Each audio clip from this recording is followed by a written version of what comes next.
اما بعد فاعوذ باللہ من الشیطان الرجیم بسم اللہ الرحمن الرحیم والذی جاء بالصدق وصدق به اولئک هم المتقون صدق اللہ مولانا العظیم۔ ایک مرتبہ بآواز بلند درود پاک پڑھ لیجیے، اللہم صلی علی سیدنا مولانا محمد عدد ما فی علم اللہ صلاۃ دائمۃ بدوام ملک اللہ۔ اللہ تبارک و تعالیٰ کا فضل و کرم ہے کہ اس کی دی ہوئی توفیق سے ہم اور آپ ہمارے پیارے آقا حضور صلی اللہ تعالیٰ علیہ وآلہ وسلم کے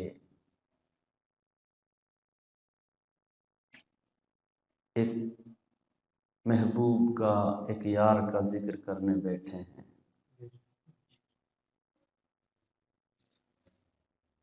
اور ہم ویسے تو مسجد میں بہت کم لوگ ہیں کیونکہ اور میسج نہیں دیا گیا لوگوں کو، مگر ہم حضرت سیدنا صدیق اکبر رضی اللہ تعالیٰ عنہ آپ کی بارگاہ میں یہ خیرات پیش کر رہے ہیں۔ اللہ تبارک و تعالیٰ ہمارا یہاں بیٹھنا قبول فرمائے، اور اللہ تبارک و تعالیٰ اس مجلس کو اپنی بارگاہ میں قبول فرمائے۔ اگر حضرت سیدنا صدیق اکبر کا ذکر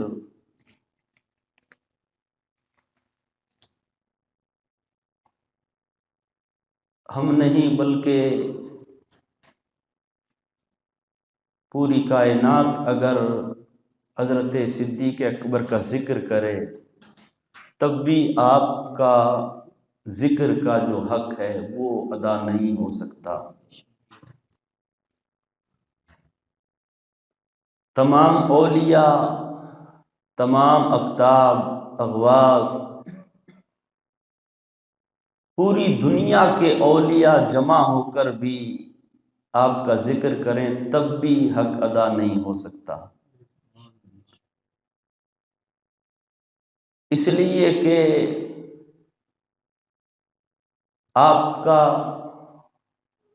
پوری امت پر احسان ہے اور قیامت تک ان کا احسان باقی رہنے والا ہے۔ اور سرکار نے آپ کی جو خدمات تھی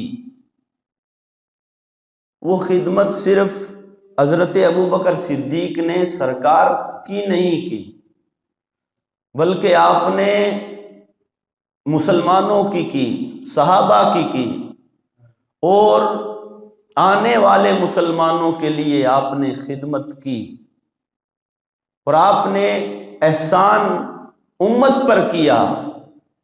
مگر حضرت ابوبکر صدیق آپ کی شان تو دیکھو کہ آپ احسان تو امت پر کر رہے ہیں، مگر سرکار فرماتے ہیں کہ ابوبکر نے مجھ پر احسان کیا اور میں نے سب کا احسان کا بدلہ چکا دیا ہے، ابوبکر کے احسان کا بدلہ باقی ہے۔ اور کل میدان حشر میں ابوبکر کے احسان کا بدلہ اللہ تبارک و تعالیٰ عطا فرمائے گا۔ تو بتاؤ کہ امت پر جو احسان ہوا اس کا بدلہ کل قیامت کے دن رب تبارک و تعالی حضرت ابوبکر صدیق کو اس کا بدلہ عطا فرمائے گا۔ تو پھر بلا بتاؤ کہ وہ کیا شان ہوگی کہ رب تبارک و تعالی اس دنیا میں جو آپ نے احسان کیا تھا اس کا بدلہ رب تبارک و تعالی عطا فرمائے گا۔ اور پھر وہ احسان کا بدلہ ہوگا کیا؟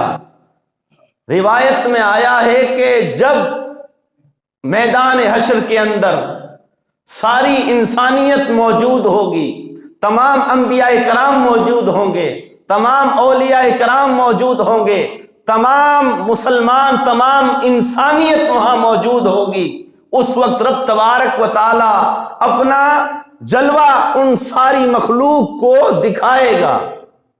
ساری مخلوق اپنی آنکھوں کو رب تبارک و تعالیٰ کا جلوہ دیکھ کر آنکھیں ان کی ٹھنڈی ہو رہی ہوگی، اور اس کے بعد رب تبارک و تعالیٰ کی طرف سے حکم ہوگا کہ جاؤ اب سب اپنی اپنی جگہ میں چلے جاؤ. جس کو جنت میں جس مقام میں جانا ہوگا وہ ان مقامات کے اندر چلے جائیں گے، مگر اب اس وقت وہ احسان کا بدلہ اب رب تبارک و تعالیٰ عطا فرمائے گا.